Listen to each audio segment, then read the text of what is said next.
السلام علیکم ورحمۃ اللہ. یہ مناظرہ آپ کی خدمت میں www.munazara.org کی جانب سے پیش کیا جا رہا ہے. انٹرنیٹ پر ہمارا پتہ ہے www.ircpk.com اور www.ahlulhadith.net. مزید معلومات کے لیے رابطہ کریں. Islamic research centre Rawalpindi Pakistan. Phone number 05148303886. Mobile number 0301561581 034550933749. قول اور فعل جو ہے اس کو اللہ کے رسول نے حدیث کہا. اللہ کے رسول نے فرمایا من سمع منا حدیثا، جس نے سنا مجھ سے حدیث، وہ کیا ہو گیا؟ کیا ہو گیا؟ حدیث ہو گیا کہ نہیں؟ اللہ کے رسول نے اپنے قول کو کیا کہا؟ دوسرا سوال کرو کیا ہے؟ اچھا فعل بتاؤ. اچھا ایک دیکھو نا، ابھی اللہ سے ڈر جاؤ. اللہ سے میں یہ بتاؤں، اللہ سے ڈر جاؤ. اللہ کے رسول نے فرمایا. اچھا سنت کا تعریف بھی سنو. اللہ کے رسول نے فرمایا اللہ کے رسول نے آپ کا دل مطمئن نہیں ہے. آپ کا دل حدیث پر مطمئن نہیں ہے.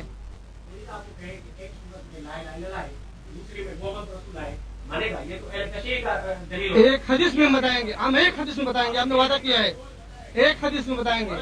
ہم ایک حدیث بتاتے ہیں. اللہ سے ڈرنا چاہیے. قیامت دیکھو میرے بھائیو قیامت آنے والا ہے. اللہ کے لیے ڈر جاؤ. قیامت آنے والا ہے، ڈر جاؤ.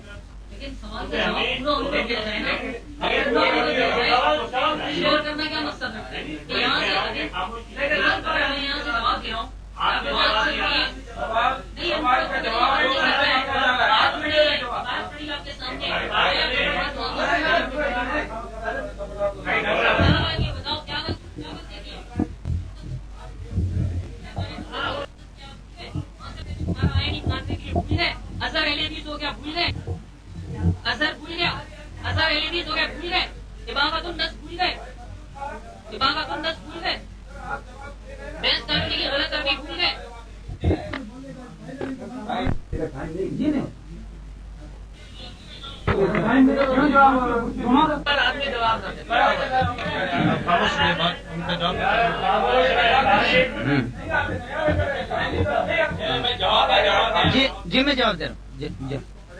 جی نہیں جی میں حضرت ڈاکٹر صاحب کا، چونکہ بحث ہماری چلی ہے تقلید کی، تو میں ڈاکٹر صاحب سے عرض کروں گا کہ شاید ہماری بات سمجھنے میں آپ کی کوشش کر لیں. وہ یہ ہے کہ اتباع اور تقلید کو ہم نے ایک ہی وہ کیا ہے. علامہ ابن تیمیہ جیسے مسلم شخصیت. جی نہیں آپ بات تو سمجھ لو.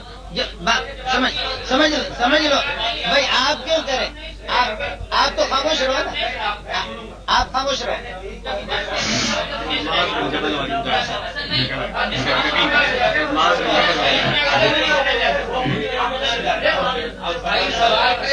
جی جی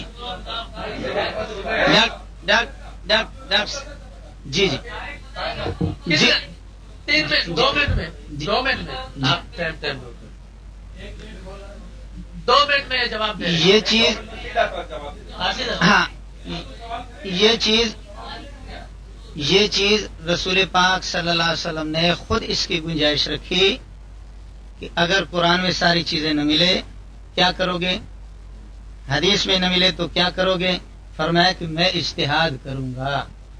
میں اجتہاد برائے تفسیر ابن کثیر کے حوالے سے بھی اور ترمذی شریف کے حوالے سے بھی، ابو داؤد کے بھی حوالے سے بھی، یہ اس کو ہمارے ساتھی بھی مان چکے ہیں کہ مسائل سارے قرآن و سنت میں نہیں ہے. یہ جو اجتہاد ہے یہی ابو حنیفہ بھی مجتہد گزرا ہے، امام شافعی بھی مجتہد گزرا ہے، امام مالک رحمۃ اللہ علیہ مجتہد گزرا ہے، احمد بن حنبل رحمۃ اللہ علیہ یہ بھی مجتہد گزرے ہیں. اسی سے خود پیارے پیغمبر صلی اللہ علیہ وسلم نے گنجائش نکالی اور حضرت نے بتایا کہ حضرت قرآن و سنت میں حضرت معاذ نے بتایا کہ اگر نہ ملے تو میں اجتہاد کروں گا. یہی ہے کہ مجتہدوں کو قرآن و سنت میں جو چیز منصوص علیہ نہ ہو مجتہد اس کو بتا سکتا ہے، اور یہی چیز ہے۔ اب وہ حضرت معاذ کی تقلید کرو تب بھی تقلید مطلق ہو گیا، کسی اور صحابی کے کہہ دو تب بھی تقلید مطلق ہو گیا، اور ابو حنیفہ صرف شارح ہے ان کے اقوال کا، ابو حنیفہ صرف شارح اور مدون یعنی جامع ہے، جمع کیا ہوا انہوں نے۔ جی نہیں، ہاں ہاں جی نہیں، آپ لوگ خاموش رہو، آپ ناراض کیوں ہوتے؟ اچھا، اب مسئلہ یہ ہے کہ صحابہ میں مجتہد، بالکل صحابہ مجتہد، حضرت ابن مسعود بھی مجتہد ہے، اور اللہ آپ کا بھلا کرے حضرت معاذ رضی اللہ تعالیٰ عنہ مجتہد ہے، حدیث میں نے صاف بتائی ہے۔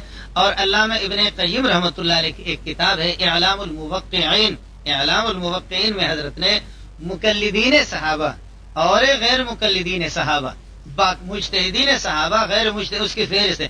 علامہ ابن تیمیہ کی جو ان کے استاد ہے ان کی عبارت ہے کہ تقلید الرسول، جیسے کہ صحابہ رسول پاک علیہ الصلوۃ والسلام کی تقلید کرتے تھے، یہ لفظ۔ اور علامہ شاہ ولی اللہ رحمۃ اللہ علیہ فرماتے وَعْلَمْ أَنَّ الصَّحَابَةَ لَا يُقَلِّدُونَ إِلَّا صَاحِبَ الشَّرْعِ، یہ حضرت کی ہے۔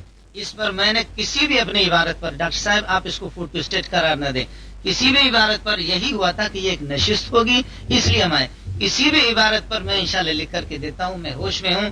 ایک بھی عبارت، یہ مجموعۃ الفتاوی ہمارے پاس مکتبۃ الابیکان ہے 20 جلدوں میں، میرے پاس 38 جلدوں میں چھوٹی چھوٹی ملکی ایڈیشن کے تو وہ میرے پاس ہیں، یہ اس کی مکتبۃ الابیکان کی ہے۔ فرماتے کہ تقلید الرسول، جیسے کہ صحابہ نبی پاک صلی اللہ علیہ وسلم کے تقلید کرتے تھے، لفظ تقلید برباد نہیں ہے، بدنام لفظ نہیں ہے۔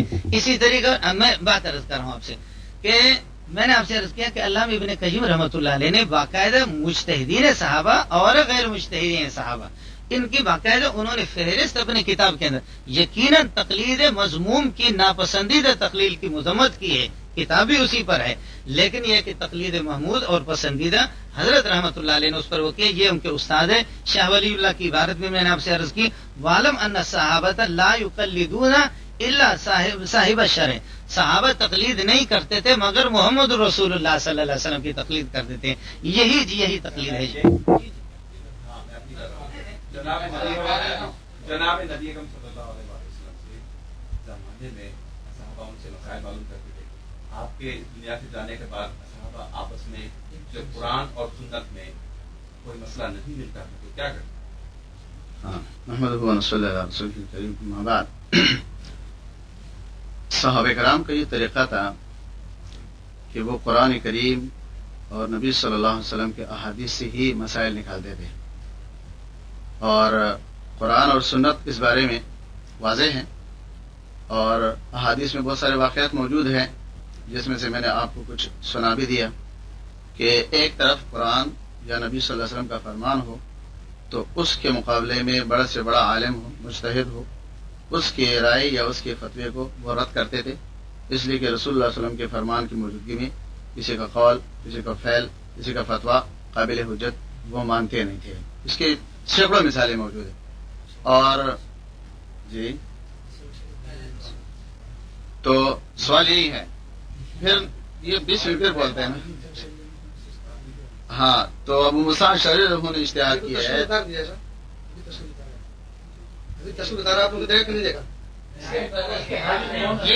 نہیں ہے، سی ڈی ہے۔ تو آپ کا تصویر کا وہ ہو گیا؟ نہیں چلو خیر ہے، یار شور نہیں کر اللہ کے بندے۔ تو جس مسئلے میں ان کو کوئی مسئلہ نہیں ملا تو انہوں نے اس میں اجتہاد کیا، لیکن ہم یہ سوال کرتے ہیں کل اجتہاد کو مانتے ہیں، اس میں کیا ہے؟ اجتہاد کا کون منکر ہے؟ ہمیشہ سے مانتے ہیں۔ اب دیکھیں، اس میں آپ کو مثال دے دوں، اس کو مثال دے دوں، صحیح ایک منٹ، صحیح بخاری کی مثال دیتا ہوں آپ کو۔ صحیح بخاری میں ہے کہ ابو موسیٰ اشعری رضی اللہ عنہ سے کسی نے میراث کا مسئلہ پوچھا، اس نے جواب دیا، اس کے بارے میں تفصیل بتایا، اور ساتھ میں کہا کہ عبداللہ بن مسعود سے بھی یہ مسئلہ پوچھ لینا۔ اس نے جب ان سے پوچھا، ساتھ میں یہ بھی کہا کہ فَسَيُطَابِعُنِي، وہ میرے فتوے کی تائید کرے گا۔ جب ان کو کہا تو اس نے کہا، حالانکہ ابو موسیٰ اشعری عالم ہے، مجتہد ہے، صحابی رسول ہے، اس نے عبداللہ بن مسعود نے فرمایا کہ اگر میں نے ابو موسیٰ اشعری کی اس فتوے پر تائید کی لقد ضللت، یقیناً میں گمراہ ہو جاؤں گا، وما انا اذا من المهتدین، اس وقت میرا شمار ہدایت والوں میں سے نہیں ہوگا، اس لیے کہ میرے پاس رسول اللہ صلی اللہ علیہ وسلم کا فرمان موجود ہے۔ اور پھر ان اخذی مما قضى نبی صلی اللہ علیہ وسلم، میں اللہ کے نبی صلی اللہ علیہ وسلم کی حدیث کے ذریعے سے اس پر فیصلہ کروں گا. یہ اس بات کی دلیل ہے کہ صحابہ اجتہاد کرتے تھے، لیکن اگر اپنے اجتہاد کے خلاف پھر جب ابو موسیٰ اشعری کو بتایا کہ انہوں نے اس طرح کہا ہے تو اس نے کہا ٹھیک ہے، وہ صاحب علم ہے، اس نے جو بات کہی اللہ کے فرمان. تو کہنے کا مقصد یہ ہے کہ قرآن حدیث اس سے وہ مسائل نکالتے تھے. اور اب یہ تو ہم کہتے ہیں، ایک منٹ، یہ ہم کہتے ہیں کہ جو بات آ کر سارے کے سارے ابو حنیفہ رحمۃ اللہ علیہ کے اوپر انہوں نے جمع کر دیا ہے کہ اس کی تقلید کرو. خود کہتے ہیں کہ نبی صلی اللہ علیہ وسلم نے فرمایا تھا کہ جدید مسائل آئیں گے، حالانکہ نبی صلی اللہ علیہ وسلم کا یہ فرمان کہیں انہوں نے پڑھ کے نہیں سنا ہے، کہیں بھی نہیں ہے.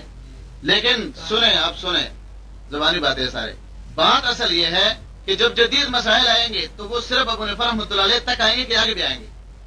اگر آگے آئیں گے تو پھر بھی ابو حنیفہ کی قبر پر جائیں گے یا اس کا مدون لکھا ہوا کوئی کتاب ہے، کوئی کتاب نہیں صنعت کے ساتھ. بات یہ ہے کہ ہر دور میں جدید مسائل آئیں گے. مثلا اس دور میں اگر جدید مسئلہ آ گیا ہے تو لوگ کیا کہیں گے، کیا کریں گے؟ علماء کی طرف رجوع کریں گے نا. علماء قرآن و سنت سے مسئلہ نکال کے دکھائیں گے. ٹھیک ہے، تو کیا تقلید کا رد ہو گیا کہ نہیں؟ جو ایک بندے کی تکلیف کا رد ہے، آپ چاہتے ہیں کہ عالم ہر عالم کی طرف رجوع کرے، مسائل پیدا ہوں گے، وہ ان کو حل کریں گے. اور یہ تقلید نہیں ہے. آپ یہ بتائیں کہ آپ نے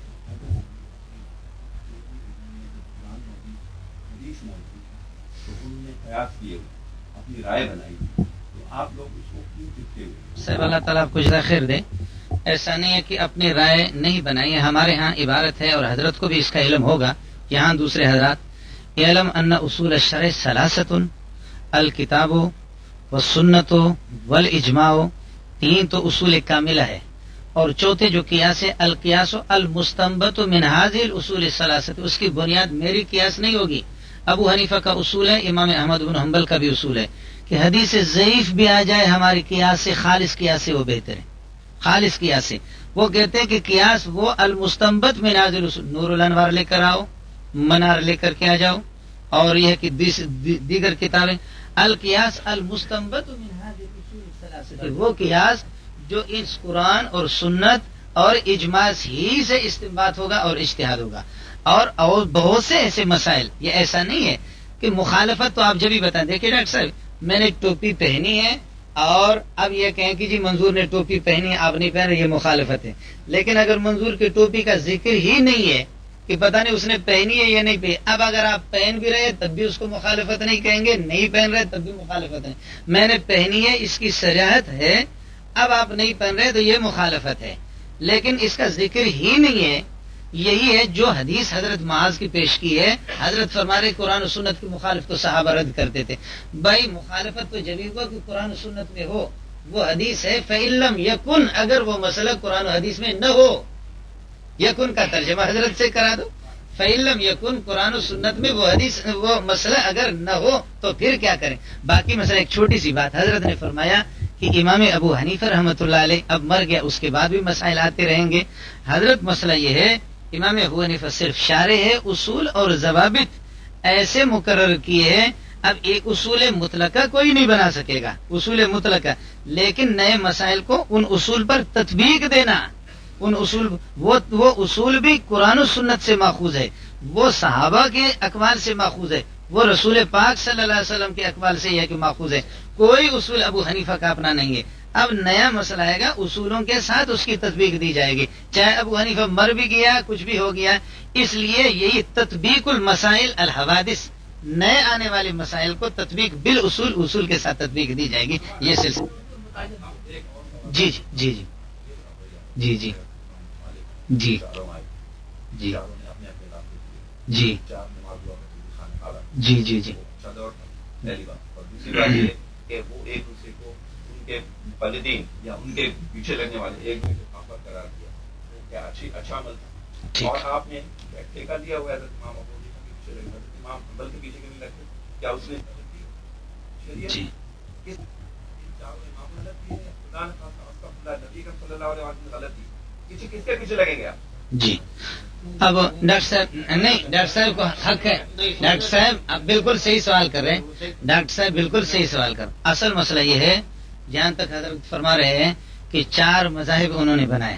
اب حضرت اللہ آپ کو جزا خیر دے، ہمارے پاس یہ تو چونکہ اب تو وقت نہیں، بات آپ لوگوں نے ختم کر دی.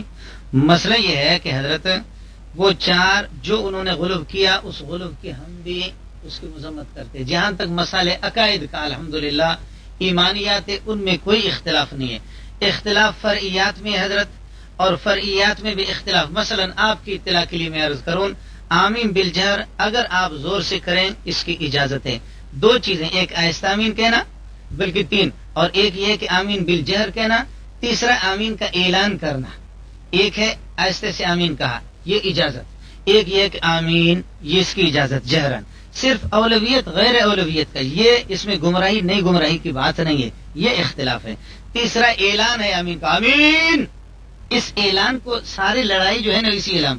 جہاں تک 4 جماعتیں ہوتی تھی ہم بھی اس کو ٹھیک نہیں سمجھتے، اور اس میں کردار ہم ہی نے ادا کیا، اس میں کردار ہم ہی نے ادا کیا. اور اب بھی الحمدللہ وہاں حنابلہ کی حکومت ہے، اب بھی حنابلہ کی حکومت ہے، حنبلی ہے جو اپنے آپ کو سلفی کہتے ہیں. اور سلف کا زمانہ شاید حضرت اللہ اکبر. بھائی ڈاکٹر صاحب بھی موجود ہے، آپ بات نہ کریں. اب میں کتاب آپ خاموش. ڈاکٹر ہی کے اس پر ہے 40 جلدوں میں مجلۃ البحوث الاسلامیہ موجود ہے، اور وہاں کے علماء بھی موجود ہے. وہ دفن نہیں الحمدللہ. ان سے جا کر پوچھتے ہیں کہ احمد بن حنبل رحمۃ اللہ علیہ کے مذہب پر ہے.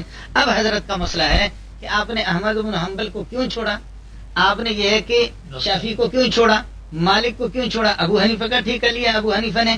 یہ بینی اس طرح ہے کہ ایک راوی مروان کے بارے میں اختلاف ہوتا ہے، امام ذہبی کہتا ہے کہ ایسا ہے، حاتم کہتا ہے کہ ٹھیک ہے. محمد بن اسحاق کے بارے میں امام مالک رحمۃ اللہ علیہ فرماتے دجال من الدجال، دجال ہے. دوسرا کہتے ہیں علامہ ابن الحمام رحمۃ اللہ علیہ فرماتے کہ نہیں، مجھے میں نے اس کو دیکھا، یہ اچھا ہو گیا تھا، آخر میں بزرگ ہو گیا. اب اس کا فیصلہ ہم کس سے کریں گے؟ اس چیز میں جیسے ذہبی سے آپ فیصلہ کرتے، ذہبی نے ٹھیک لیا، جیسے ذہبی سے آپ فیصلہ کرتے ہیں حافظ ابن حجر سے، یا کسی حدیث صحیح کے سلسلے میں بخاری پر جیسے آپ اعتماد کرتے ہیں، اس نے ٹھیک نہیں لیا امام بخاری نے. اسی طرح معانی حدیث کے سلسلے میں، مسائل شریعہ کے سلسلے میں، مسائل فقہیہ اجتہادیہ کے سلسلے میں امام ابو حنیفہ کے اس مہارت پر اور اس کی زیادہ صلاحیت پر اور اس کی تقوی اور طہارت پر ہمیں یہ ہے کہ یہ اعتماد ہے. یہ خیال کرنا صحابہ نہیں، صحابہ کی جوتیوں پر ابو حنیفہ کو قربان کریں. جی ہاں الحمدللہ، جی ہاں اپنی کتاب ہے. اس کا سیرت نعمان موجود ہے، خود دیوبندی عالم نے لکھا ہے کہ اس کے زمین پر کوئی کتاب نہیں ہے. فقہ اکبر اس کی کتاب نہیں ہے، اس لیے کہ بے سند کتاب ہے، وہ اس کے ساتھ اس کا سند لگا ہوا نہیں ہے. اور نام لکھنے سے اگر ہوتے تو میں اس کے اوپر اپنا نام لکھ لوں گا. یہ سب جو ہے نا وہ نام لکھنے پر جب وہ بات کرتے ہیں تو ہم خاموشی سے سنتے ہیں.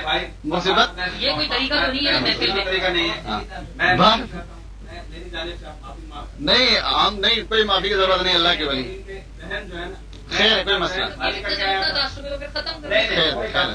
دیکھیں. الحمدللہ میں نہ بندی میں بات کرتا ہوں، نہ میں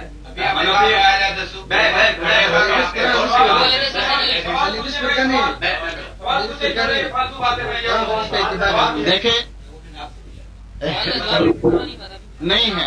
امام ابو حنیفہ رحمۃ اللہ کے کوئی تصنیف نہیں ہے زمین کے اوپر، جو اس کی طرف منسوب ہے اس کے خود علماء احناف میں اختلاف ہے، کوئی اس کو مانتے کوئی نہیں مانتے. اور پھر اور اس میں اگر اس کتاب کو اگر اس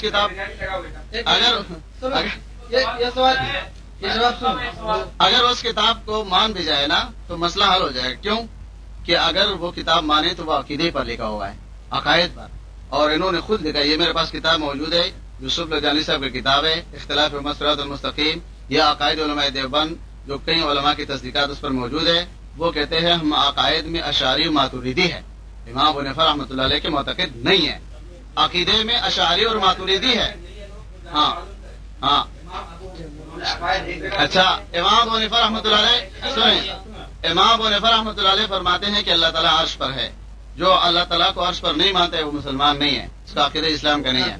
اور وہ کافر الفاظ موجود ہے. اچھا، اس کے علاوہ جبکہ احناف کا عقیدہ جو ہے وہ جیسے کہ میں نے کتابوں سے پڑھ کے سنا یہ بالکل اس کے برعکس ہے کہ اللہ تعالیٰ انسان کے اندر وجود میں داخل ہو سکتا ہے، خلول کر سکتا ہے، وحدت الوجود کا عقیدہ ہے. ہم حوالے دکھائیں گے، حوالوں سے دکھائیں گے، حوالوں سے دکھائیں گے. ہم اس کے ذمہ دار ہیں، ذمہ داری کے ساتھ بتائیں گے. ہاں ذمہ داری کے ساتھ بتائیں گے. ڈاکٹر صاحب اب میں حضرت سے صرف ایک آدھی منٹ میں میرے پیارے مولانا نصیب شاہ امام ابو حنیفہ رحمۃ اللہ علیہ کے عقیدہ کی اس کتاب میں کوئی غلطی ہے؟ آپ کو کوئی اعتراض نہیں ہے؟ اچھا آپ کا بھی مذہب ہے کہ اللہ عرش پر ہے، ٹھیک ہے، اس کے لیے علم چاہیے. میں آپ سے پوچھتا ہوں، قرآن کہتا امین تم من فی السماء، کیا تم اس سے ڈرتے نہیں ہو کہ جو آسمانوں میں ہے؟ عرش تو آسمانوں کے اوپر ہے، عرش تو آسمانوں کے اوپر ہے. یہ آپ قرآن سے ذرا اس کی تطبیق دے دیں. امین تم من فی السماء، وہ فرماتے ہیں وہو معکم اینما کنتم، تم جہاں بھی ہو خدا تمہارے ساتھ ہے. اور ہوا کہ کلام عربی اگر آپ جانتے ہیں، یہی ہے میں نے عرض کیا کہ اردو کا سہارا تو آپ لیں گے لیکن آپ نے پڑھا نہیں ہے. کلام عربی اگر آپ جانتے ہوا وہ آپ کے ساتھ ہے. اینما کنتم اس کا ترجمہ کرو وہو معکم اینما کنتم. اچھا اب میں آپ سے عرض کر رہا ہوں کہ میرا اور آپ کا اس کی میں تطبیق، پہلے آپ تطبیق دے دیں، نہیں دے سکتے تو اس کے بعد میں تطبیق دے دوں گا. علامہ ابن تیمیہ رحمۃ اللہ علیہ سے آپ کی کتاب میں بھی لکھا ہے کہ اللہ عرش پر ہے، اللہ اس پر آسمان پر آتا ہے، سماء دنیا پر رات کو آتا ہے کہ میرا بندہ تو مجھ سے مانگ میں قبول کروں، کیا تجھے مانگنا ہے؟ تو ابن تیمیہ رحمۃ اللہ علیہ سے پوچھا کہ کتاب میرے پاس ہے، آپ کو دکھاتا ہوں. ابن تیمیہ حضرت اللہ عرش پر ہے، اللہ جب آسمان دنیا پہ تشریف لاتے ہیں تو کیا عرش خالی رہتا ہے؟ نہیں، فرمایا کہ ہاں خالی رہتا ہے. یہ آپ کا مسلک ہے، ایسی روایت آپ حنفیہ سے دکھائیں.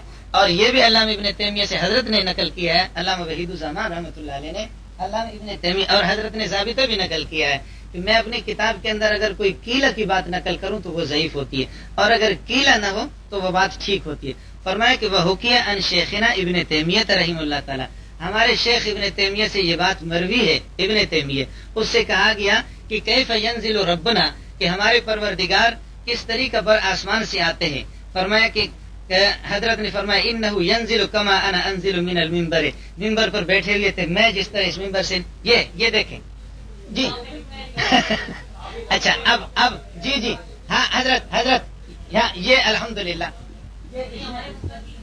حضرت مولانا صدیق رضا میرے پیارے جی نہیں میرے پیارے نہیں حضرت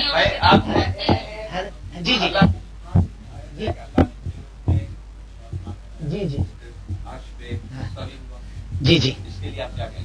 ہاں بالکل قائل ہم میں یہی جی میں بات کر رہا ہوں. ہم بالکل قائل ہیں کہ اللہ عرش پر ہے. جی دونوں باتوں میں فرض میرے اور آپ کے نظریے میں فرق وہ یہ ہے کہ آپ کا مسلک یہ ہے، آپ کا مسلک جی آپ خاموش ہیں نا، بس آپ میں بتا رہا ہوں مولوی پڑے ہوئے ہیں نہیں آپ، صدیق رضا آپ ایسا مولوی صدیق رضا آپ ناراض کیوں ہیں؟ بات تو سنو. نہیں اس کو میں سمجھ آپ بات یار بات پڑا ہوا آدمی نہیں ہے یار آپ بات تو سن لو. مولوی صدیق رضا نہیں صدیق رضا ناراض نہیں آخر مجھے غریب کو بولنے دو گے نہیں دو گے؟ آخر مجھے غریب کو بولنے دو گے یا نہیں دو گے؟ آپ ہی بولتی بولیں گے. حضرت تھوڑا سا فرق ہے، میں نے عرض کیا ان باتوں کی سمجھنے میں. وہ یہ ہے ہم بھی کہتے ہیں کہ اللہ عرش پر ہے، یہ بھی کہتے ہیں اللہ عرش پر ہے. دونوں میں فرق ہے کہ علامہ ابن تیمیہ علامہ ابن قیم رحمۃ اللہ علیہ وہ فرماتے ہیں کہ جالس علی العرش، اللہ مستقر علی العرش. الرحمن قرآن میں آیا الرحمن علی العرش استوى، اللہ عرش پر مستوی ہے. اب یہ ہے کہ الرحمن علی العرش، تو یہ عرش پر کس طرح ہے؟ تو جالس علی العرش. میں نے عرض کیا کہ آپ قرآن میں تطبیق دے دیں کہ اللہ عرش پر ہے، ٹھیک ہے. یہی اور حضرت چونکہ علم بھی یعنی علم پڑا ہوا ہے. الرحمن علی العرش استوى جملہ اسمیہ ہے. جملہ اسمیہ اس کا مطلب یہ ہے کہ اللہ ہمیشہ عرش پر ہے، یہی معنی ہے اللہ ہمیشہ عرش پر ہے. اب حضرت وَإِلَٰهُكُمْ إِلَٰهٌ وَاحِدٌ، تمہارا الہ ہمیشہ اس کو الہیت ہے، وہ کبھی ختم نہیں ہوگی اس کی الہیت. اب حضرت مجھے تطبیق دے دے کہ وہ جب عرش پر ہے تو آسمان دنیا پر کیسے آتا ہے، یہ وہ تطبیق دے دے. اسی طرح قرآن کی آیت میں نے پیش کی ہے أَأَمِنْتُمْ مَنْ فِي السَّمَاءِ، تم اس خدا سے ڈرتے نہیں ہو کہ جو آسمانوں کے اندر ہے. فی السماء اس کا ترجمہ کرے حضرت من فی السماء جو آسمانوں میں، عرش تو آسمانوں کے اوپر ہے حضرت، اس طریقے پر ہے 7 آسمان ہیں، سائنسدان آپ کے 9 بھی کہتے ہیں، اس سے زیادہ کہتے ہیں، ان سب کے اوپر کرسی ہے اللہ کی، وسع کرسیہ السماوات والارض، اس کی کرسی اتنی بڑی ہے کہ آسمان تمام آسمانوں پر حاوی ہے، اور یہ ہے کہ عرش اس کرسی سے بھی بڑی ہے، پاک پروردگار اس عرش کے بھی اوپر ہے حق تعالی شانہ۔ اب مسئلہ یہ ہے کہ یہ تطبیق حضرت دے دے، اپنے علم کا ذرا مظاہرہ کرے کہ اللہ عرش سے اوپر ہے اور ادھر کہہ رہا ہے عرش کے نیچے آسمان ہے، من فی السماء، اس خدا سے نہیں ڈرتے ہو جو آسمانوں میں ہے، جو آسمانوں میں ہے، یہ آسمانوں کے اندر ہے یہ اور وہ چیز۔ اچھا اسی میں ایک چیز ہو، اور اسی طریقے پر یہ ہے کہ وہ آسمان دنیا پر آتا ہے، اس کا جواب تطبیق حدیث قرآن سے دے۔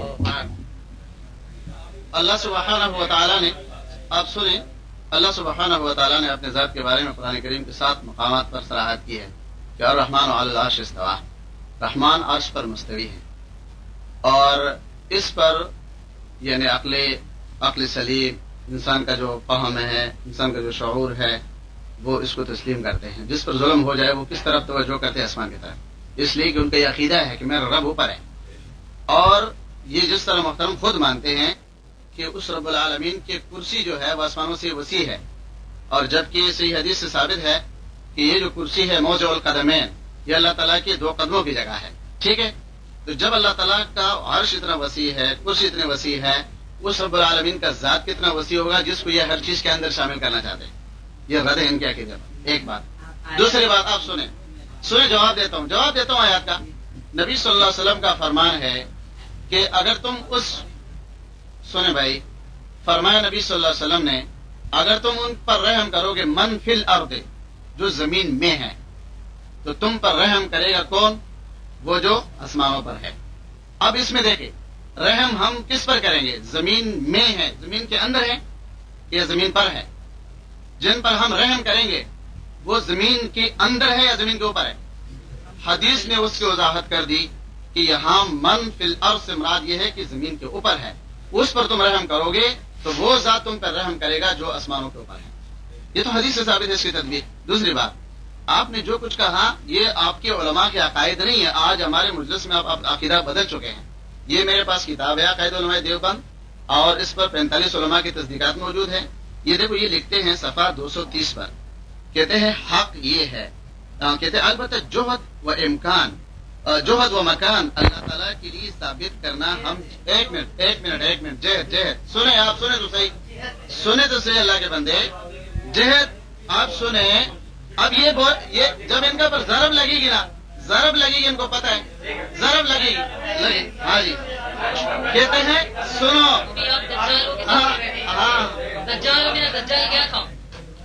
آپ سنیں، اردو اور بھی سب پڑھ لیں، لیکن آپ لوگوں کا حال یہ ہے کہ آپ حق سننے کے لیے تیار ہیں،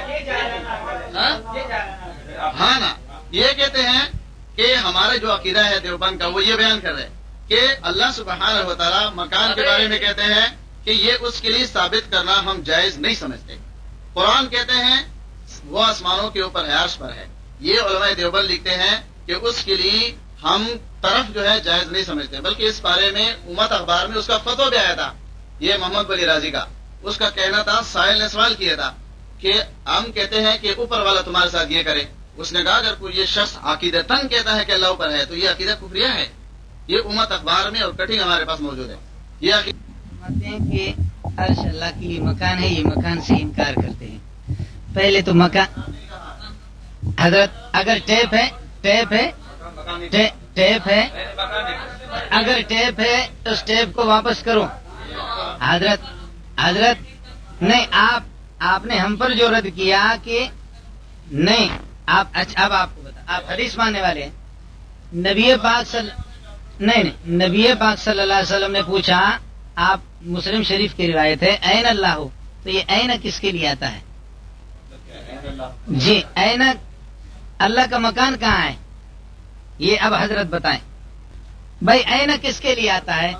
نہیں، این کا معنی کیا ہے؟